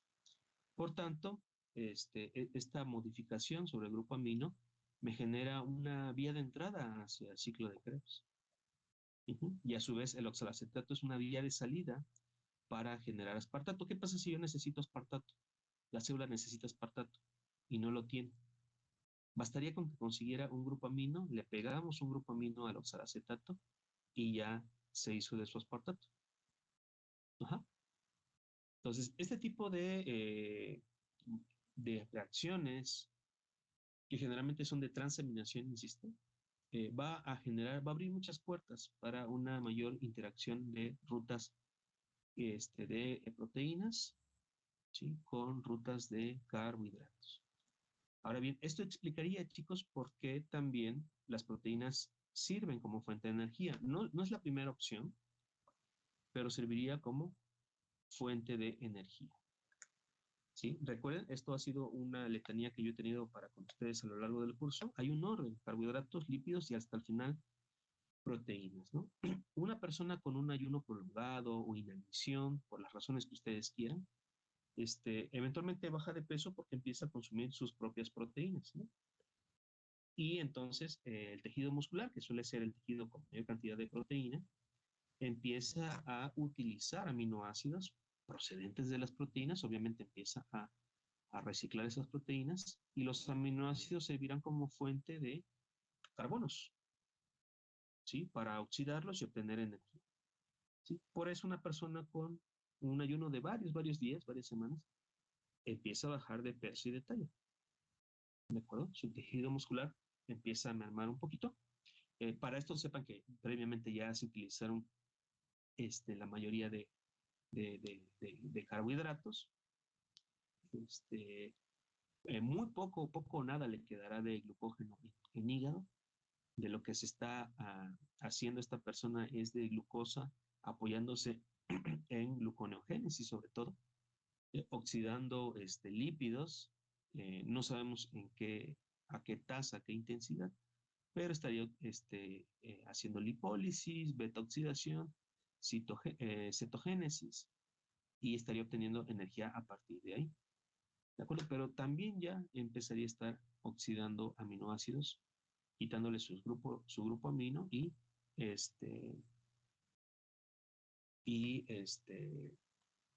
convirtiendo estas cadenas de carbonos en otra cosa. Profe. ¿De acuerdo? Sí. Y por ejemplo, en este caso, ya sea en este caso del metabolismo de proteínas, me acuerdo cuando estábamos viendo todavía la parte de lípidos, decía que no necesariamente, por ejemplo, si se está llevando la de carbohidratos, quiere decir que se esté dejando de lado la de lípidos. Con las proteínas pasa igual, o sea, en el caso de obtener, o sea, se llevan en este caso las tres al mismo tiempo, tanto carbohidratos, lípidos o proteínas, o ya las proteínas no entrarían en esta, no sé cómo decirlo, como en este proceso, por así decirlo, de que se estén llevando a cabo al mismo tiempo, tanto el proceso de carbohidratos, lípidos y proteínas. Ok, sí, estaría sucediendo también al mismo tiempo que se lleva a cabo glucólisis, ciclo de Krebs proveniente desde glucólisis, lo mismo la lipólisis y beta-oxidación, están sucediendo al mismo tiempo, ¿de acuerdo? Nada más que la intensidad o la tasa de actividad de estas rutas, ahí sí va a variar, ¿no? Por ejemplo, en un día normal donde no nos privamos de alimento, ¿verdad? Y no hay nada que altere nuestro metabolismo, lo que más consumimos van a ser carbohidratos, que serán los que más se ocupen para generar energía. Y en una menor proporción, los lípidos. Y en una menor proporción todavía, las proteínas. Es decir, sí estamos catabolizando aminoácidos todos los días, nada más que la cantidad de aminoácidos que se están utilizando para generar energía es muy pequeñita. Todo en el contexto del equilibrio, ¿verdad? Que la cantidad de proteína que se está quemando o oxidando contribuyan, ¿no? Ponga ahí su granito de arena para la energía global del organismo. Ajá, recuerden que no todo el tiempo estamos comiendo. Entonces, para esos momentos que se acentúan, sobre todo previo a la siguiente comida, pues es donde más estarían participando, pero la tasa es muy pequeñita. Se incrementaría un poco más para con lípidos y obviamente se incrementaría más para carbohidratos. Desequilibramos esto, nos quedamos un día sin comer por las razones que ustedes quieran, enfermedad, estamos postrados en cama, sin apetito, estamos haciendo el ayuno de lo que sea, o la dieta de lo que sea, o algo extraordinario, etcétera, y no consumimos lo que solemos consumir, se empieza a ver los ajustes, yo diría esto. Primero ajustes, recuerden que la prioridad es que nunca nos quedemos sin glucosa sanguínea, ¿verdad? Y empieza a hacer pues los ajustes necesarios mi organismo, ¿no? A ver, ya no voy a hacer, ya no hay glucosa directa por consumo, por ingesta, ok, perfecto, no pasa nada, no pasa nada, ¿no? Vamos a empezar a hacer gluconeogénesis, se va a acentuar un poco más, ajá, a partir de los productos que encuentre por ahí, que incluso, por cierto, puede ser la misma alanina, ¿se acuerdan del ciclo de la alanina? Se incorpora a la gluconeogénesis, justamente por lo que les decía hace rato, ¿no? Hay una conversión eventualmente hasta piruvato y de ahí ya sabemos, ¿no? Seguimos escalando hacia arriba. Y así todas las demás rutas se van ajustando, se hace más lipólisis con beta-oxidación, con más cetogénesis, y entonces tenemos por lo menos carbonos en circulación, ¿sí? Que ya lo recordarán por ahí, los cuerpos cetónicos se pueden volver a utilizar por parte del tejido muscular, incluso neuronas en el encéfalo, ¿verdad? Que no falte la energía. Y bueno, eventualmente entrarán al ciclo de Krebs. Pero obviamente llegará un momento en que la situación sea un tanto insostenible y deberíamos empezar a consumir carbohidratos, ¿no? Pero el cuerpo está preparado, por lo menos enzimáticamente, para llegar hasta las últimas consecuencias. Y si las últimas consecuencias es morir de inanición, créanme que nos vamos a morir de inanición realizando intensamente catabolismo de proteínas y de aminoácidos. Hasta que, insisto, hay otras condiciones, insisto, suponiendo este ejemplo catastrófico, ¿no? de la inanición, habrá otras cosas que también contribuyen, ¿no? Deficiencia de vitaminas, oligoelementos, etcétera, incluso la agua, dependiendo de la situación, ¿no? Etcétera, etcétera, etcétera, ¿no? Llegará un momento que sea insostenible, pero nos vamos a morir en la raya, metabólicamente hablando. Hasta el último momento, para obtener energía, estaremos catabolizando proteína y carbohidratos y aminoácidos. Pero sí, sepan que en todo momento estamos haciendo las rutas posibles para obtener energía, pero que se van a mantener en equilibrio. ¿Va que va? Entonces, bueno, por eso es que me he detenido a comentar los grupos químicos. Bueno, esta imagen ya se las mostraba, la voy a pasar de largo. Lo mismo esto con la isoleucina y sus dos formas. Y bueno, antes de pasar a lo que es mencionarles, porque no me voy a detener mucho en la estructura primaria, secundaria, terciaria y cuaternaria, recordar que el enlace peptídico, chicos, a nosotros nos va a interesar mucho porque cuando estemos hablando de digestión, son estos los enlaces que habrán de cortar las proteasas o las enzimas digestivas, ¿no? Miren, cosa interesante, muchachos, el enlace peptídico que aquí se ve sombreado para este tripéptido, que por cierto se llama alanil cisteínil valina, es un enlace que se comporta como como un enlace rígido, ¿sí? Como un enlace plano. Resulta ser que no hay mucho chance de que este enlace rote, ¿de acuerdo? Entonces se sugiere que es un enlace plano y entonces esto le brinda cierta rigidez a la cadena de aminoácidos, ¿no? Aquí si se fijan, chicos, en todo momento primero va el carbono y luego viene el grupo amino. Todo eso, todo lo sombreado es el enlace peptídico. Nada más que, bueno, ahí vemos alternados la dirección o hacia dónde quedan proyectados los grupos químicos, pero primero va el grupo carboxilo y luego va el grupo amino.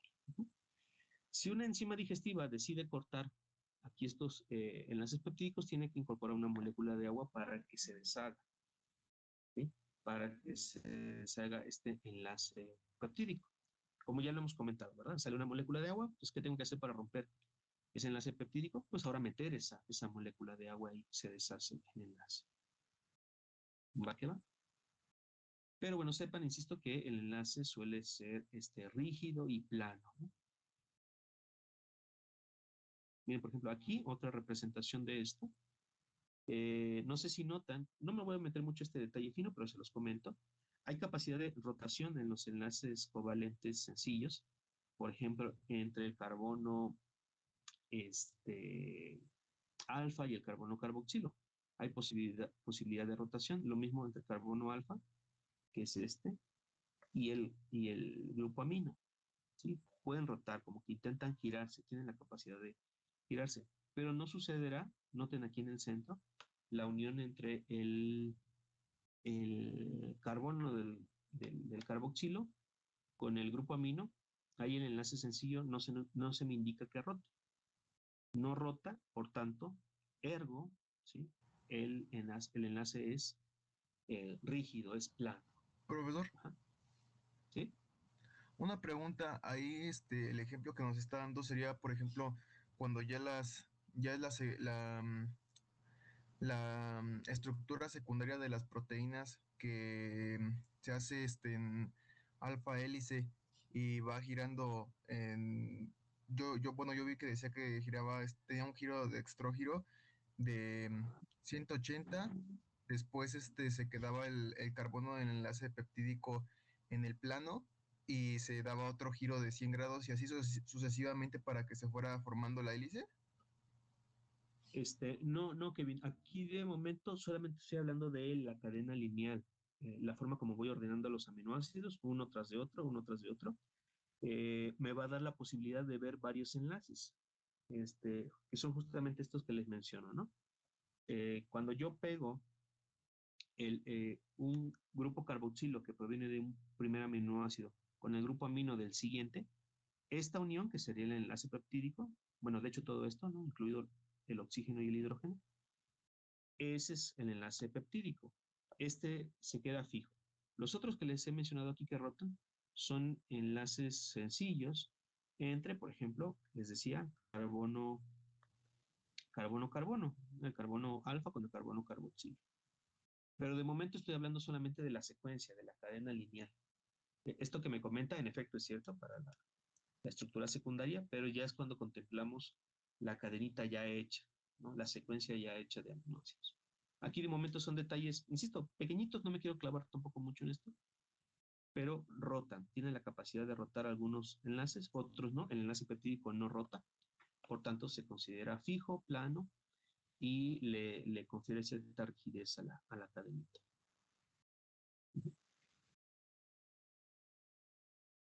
¿Va que va? Bueno, entonces, insisto, el enlace es plano. Miren, aquí, no sé en sus dispositivos, chicos, aquí en mi pantalla se observa un recuadrito en color beige, apenas si lo puedo notar, no sé en sus dispositivos si se aprecia. Miren, voy a hacer un poquito de zoom. Espero lo puedan notar ahí en color beige. En realidad, ese rectángulo que está en perspectiva alude al plano del enlace peptídico, ¿no? Obviamente hace referencia a esto, ¿no? Que es plano, es rígido, ¿no? En color azul ahí vemos al, al grupo amino, en color gris y en la puntita roja es el grupo carboxilo, ¿no? ¿De acuerdo? Entonces, los enlaces suelen ser rígidos, planos. Profe, Sí. ¿y a qué se debe que se diga que el enlace peptídico tiene cierto carácter de doble enlace? A esto, azul, justamente, mire, si el enlace no se mueve, si el enlace no se mueve, pareciera que aquí lo que hubiera es un doble enlace. Justamente este enlace peptídico, aquí la unión es un enlace sencillo entre carbono y nitrógeno, no hay rotación, por tanto parecería que es un doble enlace. No es así, sabemos que no es así, es un enlace sencillo, pero da la impresión o se comporta como si fuera un doble enlace. ¿Mm? Y Para los aparte, que no estén... No, sí, comente, comente. Perdón.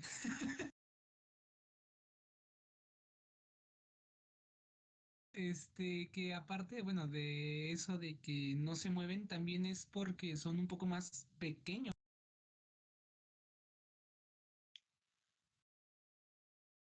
Ahí se le entrecortó, Daniel, ya no lo escucho. Sí, es que me silenciaron.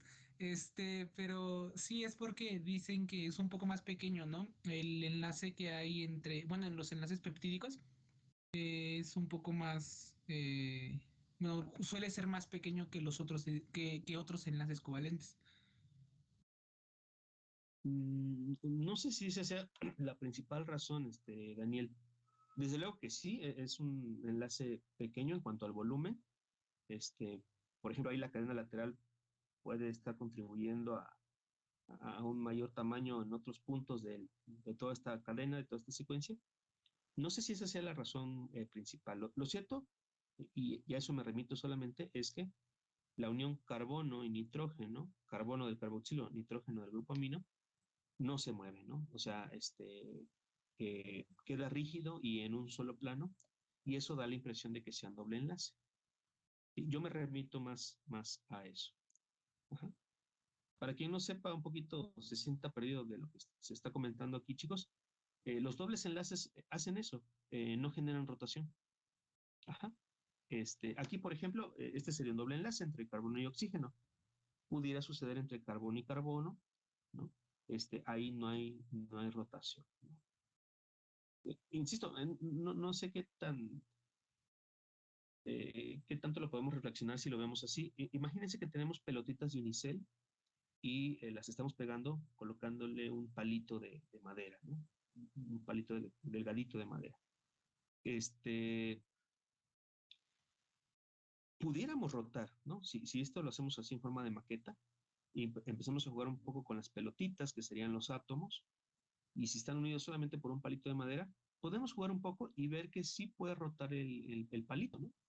Si queda lo Profe, suficientemente fijo de un lado y no perdón de que le otro. interrumpa, Sí. pero tengo un modelo molecular de esos de bolitas que vienen con sus enlaces Y eso, si quiere, lo puedo intentar representar. Ok, ¿lo tiene listo? Ah, pues puedo hacerlo ahorita. Bueno, ¿le parece lo siguiente? Al final, si quiere, mejor, le doy un instante para que lo compartan en la pantalla. Claro, profe. ¿Sí? Ok. Insisto, no me quisiera clavar tanto en esto, chicos. Ya es un poquito el detalle fino, pero me interesa más en el contexto de que, bueno, a esto tendrá que enfrentarse la enzima, ¿no? Venir a cortar este enlace y deshacer las uniones peptídicas, ¿no? Pero bueno, como dato adicional, mencionar esto, ¿no? Que puede rotar poco, ¿no? Volviendo a este esquemita que yo les mencionaba, ¿no? Tengo dos pelotitas, ¿no? Que serían dos átomos, le pego ahora dos palitos, que serían los dobles enlaces, intenten hacer rotar eso y verán que no se mueve. Ajá. Entonces, eso que sería fácilmente notable para nosotros, de, ay, caray, quiero mover la pelotita, ¿verdad? Rotarla, no puedo porque los dos palitos me impiden hacer esa rotación. Bueno, eso sucede con el doble enlace. Ajá. Ahora, volviendo al punto original, ¿sí? No hay tal capacidad de rotación en este enlace peptídico, lo cual parecería que es por un doble enlace, pero no hay doble enlace entre carbono y nitrógeno. ¿De acuerdo? Y por tanto, insisto, es rígido y es plano. ¿Va que va? No se preocupen, de cualquier forma, esto no hace una diferencia sustancial en el entendimiento metabólico de péptidos o proteínas. Bueno, déjenme comentarles que, bueno, hay algunos péptidos que ya tienen propiedades biológicas importantes, ¿no? No son proteínas, son péptidos, de hecho, bastante pequeñitos. Por ejemplo, la encefalina es un pentapéptido, ahí lo vemos en dos formas de representarlo. Es una hormona, ya se le puede considerar hormona, hormona peptídica en todo caso, perteneciente a las endorfinas y participa en regulación del dolor. ¿De acuerdo? Pero fíjense, es un producto realmente pequeñito. Ni siquiera alcanza a plegarse. Fíjense, curiosamente, tiene una tirosina y una fenilalanina, ¿no? O sea, hay mucha probabilidad de que se representen varios aminoácidos. Bueno, por lo menos con anillo aromático hay mucha probabilidad que caigan incluso en productos muy, muy pequeños. ¿Sí? Por cierto, bueno, sería tirosina, dos glicinas, una fenilalanina y una leucina. Por cierto, ya que estamos mencionando productos peptídicos concretos, sepan que siempre vamos a iniciar la nomenclatura o a nombrar a los aminoácidos partiendo de aquel donde proyecte su grupo amino. Por ejemplo, aquí la tirosina es el que proyecta el alfa amino, ¿no? Aquí lo vemos como en medio, pero es porque la cadena lateral de la tirosina, el grupo fenilo y el OH, pues ahí como que se dobló, pero en realidad el extremo es el grupo amino. Si yo quiero pegar un aminoácido de este lado, otro más, no lo voy a pegar aquí, lo voy a pegar en el grupo amino. ¿Sí? Por eso el grupo amino se considera el extremo. Siempre vamos a nombrar los aminoácidos en este sentido, desde aquel aminoácido que proyecta su grupo amino libre, lo tiene libre, hasta el último que sería el que proyectara o tiene ahí despejado el grupo carboxilo. ¿De acuerdo? Siempre se va a nombrar así. ¿Va que va? Y bueno, aquí la representación, ¿no? del mismo péptido, ¿no? Ahí con las líneas definiendo dónde termina uno e inicia el otro. Otros péptidos más chicos son un poquito más sofisticados, ya sea por el mayor número de aminoácidos y sobre todo en este caso con la oxitocina, que sabrán, bueno, entenderán que tiene diferentes funciones, ¿no? Genera un puente disulfuro ahí, prácticamente en el extremo de su molécula, uniéndose con una cisteína intermedia por el puente disulfuro, que aquí se los presento. No lo habíamos visto como tal, solamente lo habíamos comentado. ¿Sí? Azufre y azufre, salen los dos hidrógenos y se puentean dos cisteínas. ¿De acuerdo? Esto da lugar a loops o a asas en la estructura. Aquí, no sé si ustedes sepan, pero se suele representar en color amarillo al azufre en este tipo de modelitos. Bueno, ahí están los dos azufres generando ese puenteo. Ambos aminoácidos, los que participan, son cisteínas, ¿no? Ahorita aquí no viene especificado, y no sé cuántos aminoácidos sean, pero son varios aminoácidos, por lo menos unos 10, calculo, no recuerdo exactamente. Pero vamos, sigue siendo un péptido, un poquito más grande que la encefalina que recientemente comentábamos, pero ya con un loop, ¿no? Un loop, y es su única interacción intracatenaria, ¿no? Es su única interacción intracatenaria. Básicamente es como como un hilito de estambre, ¿no? Y en el final, en el extremo, se reconoce con algún punto intermedio, que sería la otra cisteína, y genera una estructura tipo loop, tipo asa.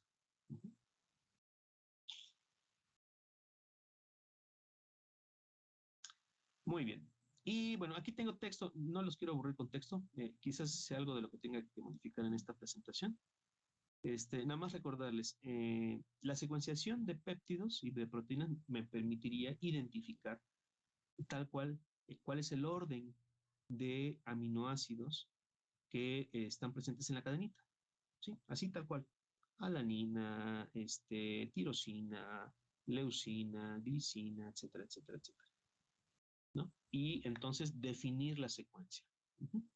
Recuerden, yo seré muy incisivo con esto. La secuencia, chicos, determina la estructura. ¿Sí? La secuencia determina en gran medida la estructura, y a partir de la estructura se define la función. Entonces, recordando algunos conceptos que ya deberían tener por ahí, la estructura primaria alude a la secuencia. Es el hilito, pues, es la cadenita de todos los aminoácidos unidos, ¿verdad? Entre su carbono, carboxilo y su grupo amino, se van tomando de la manita. Y la secuencia, insisto, la secuencia, el orden, ¿sí? El orden es lo que define su secuencia primaria, ¿sí? La secuencia primaria. Aquí sí afectaría mucho el orden de los aminoácidos. No basta con tener los mismos y ordenados de forma diferente. Químicamente serían cosas diferentes, péptidos diferentes. Ajá. Imagínense, por ejemplo, volviendo aquí a la oxitocina. ¿Qué pasaría, ¿sí? ¿Qué pasaría si la última cisteína no está ahí, en la última posición, sino que está más cercana a la otra? Se formaría el loop. A lo mejor por estar tan cercanos, ni siquiera se logran tocar bien, ¿sí? O queda muy tensa la molécula. Pues necesita tener cierto espacio, cierta separación una cisteína de otra, como para que por lo menos cuando se doble la molécula no quede tan tensada y sea poco estable. Entonces, fíjense, este sería un claro ejemplo. La secuencia aquí es importante, donde el último aminoácido, que sería la cisteína, debería estar,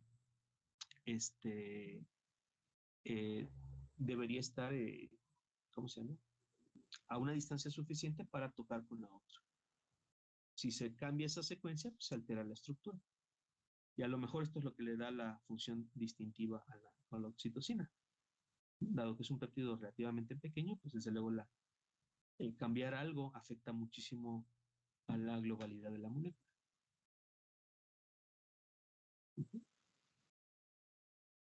Perdón que vaya pasando un poquito como de rápido. Asumo que hay aspectos que ya conocemos, ¿no? Lo de la estructura secundaria, bueno, esta ya es un poquito más sofisticada. Tiene que ver con interacciones entre aminoácidos distantes, ¿sí? Aminoácidos distantes, no necesariamente con los adyacentes, pero sí con los vecinos, en donde son los enlaces peptídicos los que hacen interacciones con otros enlaces peptídicos, ¿no? Quizás para entender este aspecto habrá que echar un vistazo a la alfa hélice. Y ahora sí, Kevin, ¿no? Checar que sí, se forma una estructura, generalmente en giro dextrógiro, aunque sepan que también lo hay en sentido contrario, en sentido levógiro. Pero son los enlaces peptídicos los que establecen, me moví muchísimo, los que establecen interacción con otros enlaces peptídicos distantes, ¿no? En el caso de la alfa hélice, saben que hay 4 aminoácidos de separación, que sería justamente los que dan una vuelta a la alfa hélice. Por ejemplo, aquí en la imagen, fíjense aquí, el autor Posito me lo pone con este rectangulito, ¿no? Asumiendo que es un plano. Esto es plano, ¿no? Este enlace peptídico se unirá a otro enlace peptídico, que es el que le queda adyacente, abajito, ¿verdad? Teniendo interacción el oxígeno del carboxilo con el hidrógeno del grupo amino. ¿Qué tan separados están estos dos enlaces peptídicos? Más o menos serían 4 aminoácidos de separación, que es justamente una vuelta que se le da a la alfa hélice, ¿no? Entonces, fíjense, del 1 al 4, pues no es que el 1 esté teniendo contacto con el 2, ¿verdad? O así. No es con el aminoácido adyacente, es con algunos de separación. En el caso del alfa hélice, esto sucede con cierta regularidad, es decir, el 1 con el 4, el 2 con el 5, y así de forma consecutiva para obtener estas estructuras helicoidales. Que por cierto, ya que se forma esta forma regular, tubular de alfa hélice, las cadenas laterales quedan proyectadas hacia afuera. Creo que tengo una imagen por aquí. Aquí está, ¿no? Miren, aquí esta es una visión tanto superior como lateral de un alfa hélice. Aquí las esferas en color morado o violeta se proyectan hacia afuera, que alude a las cadenas laterales de los aminoácidos. Ajá. Entonces, fíjense qué curioso. Hasta ahorita, fíjense, cadena de la estructura primaria de la secuencia. ¿Cuál es la unión que determina esta cadenita? El enlace peptídico.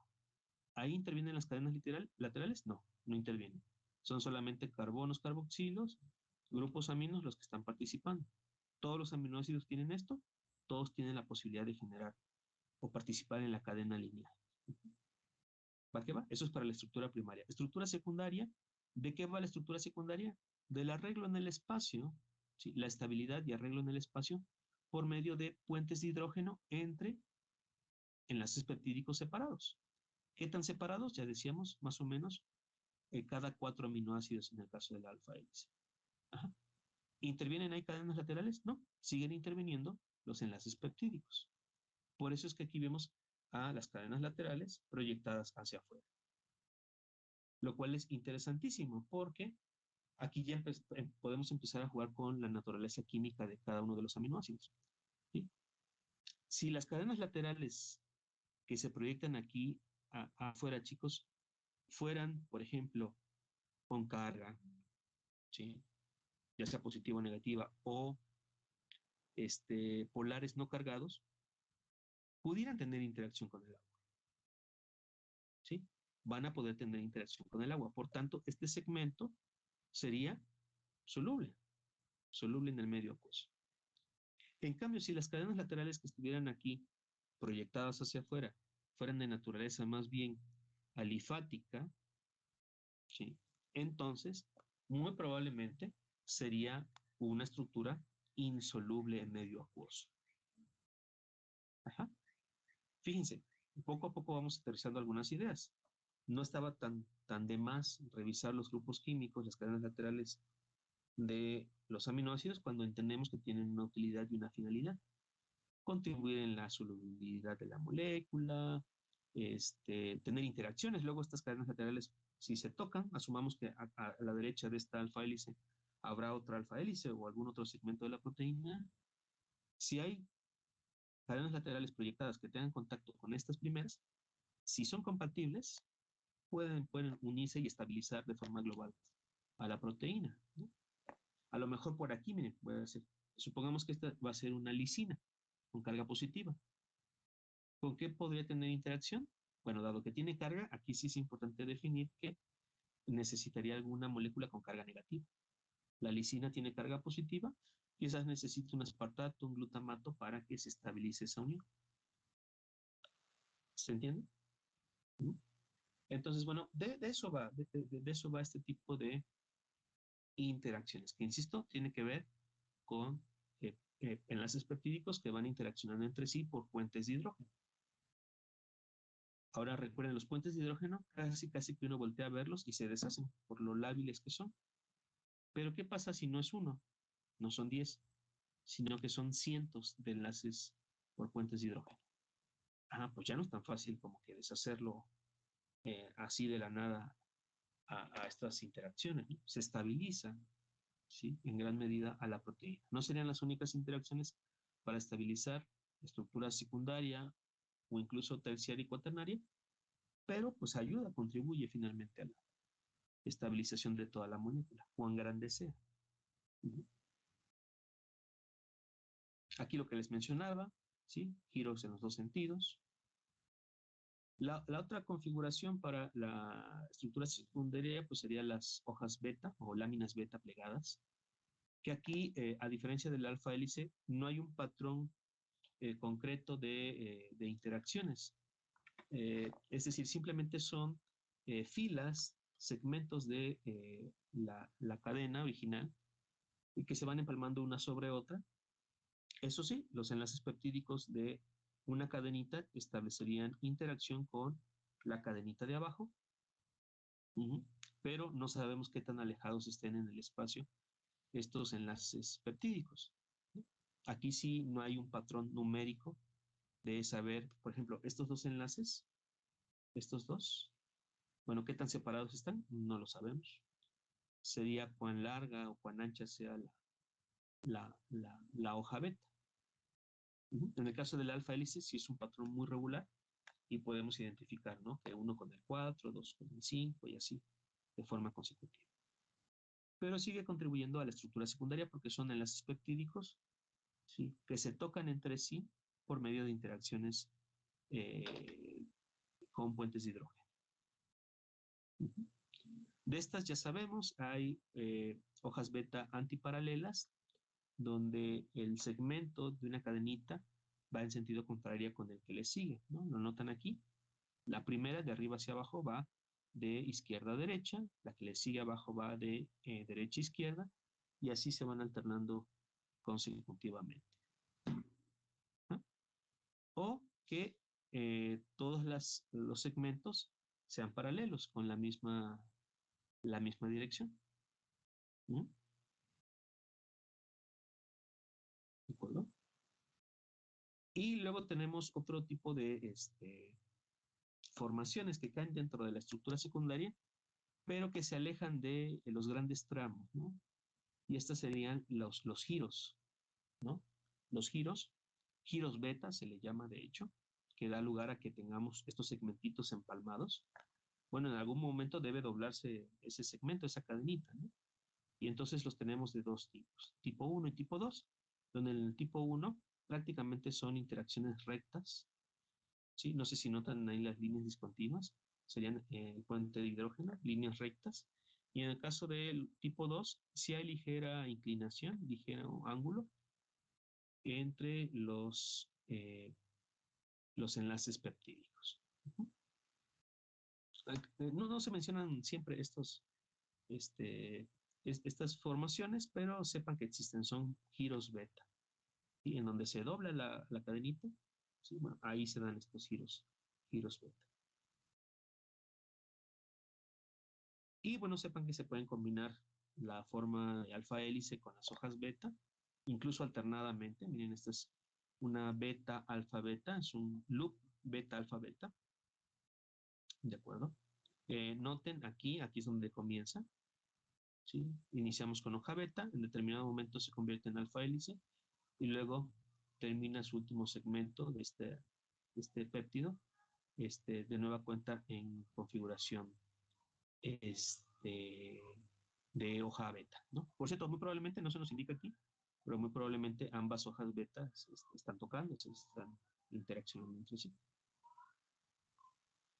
¿De acuerdo? Bueno, me falta comentar nada más esa estructura terciaria y cuaternaria y ya luego me ligo a digestión de proteínas, muchachos. No sé si haya preguntas hasta aquí, ya prácticamente se nos ha acabado la sesión. ¿Preguntas o comentarios? No, profe. No, profe. No, profe. No, profesor. ¿No? Bueno. Bueno, se nos ha acabado el tiempo, muchachos. Yo lo voy dejando hasta aquí. En un momento más me comunico con la profesora. En cuanto tenga información al respecto, se los hago saber vía memo. Si usted me hace el favor, memo, y replica lo que le mande, le agradecería.